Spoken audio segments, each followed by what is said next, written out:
ഉമ്മ കണ്ടെത്തിയ പെൺകുട്ടിയെ ഇരുകൈയും നീട്ടി സ്വീകരിച്ച റഹ്മാൻ അന്നു മുതൽ ഭാര്യയ്ക്ക് ഒരു കുറവും വരുത്തിയിരുന്നില്ല. എന്നിട്ടും ഇടയ്ക്കെവിടെയോ ആ ദാമ്പത്യത്തിന്റെ താളം പിഴച്ചു.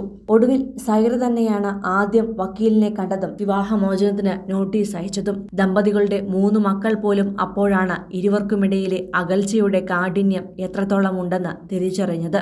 ഇപ്പോഴിതാ മാതാപിതാക്കളുടെ വിവാഹമോചനത്തിന് പിന്നാലെ മൂത്തമകൾ ഖദീജ റഹ്മാന്റെ പ്രതികരണമാണ് പ്രേക്ഷക ശ്രദ്ധ നേടുന്നത്. ഉപ്പയുടെയും ഉമ്മയുടെയും വിവാഹമോചനത്തിനു പിന്നാലെ റഹ്മാനെ ചുറ്റിപ്പറ്റി നിരവധി വിവാദങ്ങളും പുറത്തു വന്നിരുന്നു.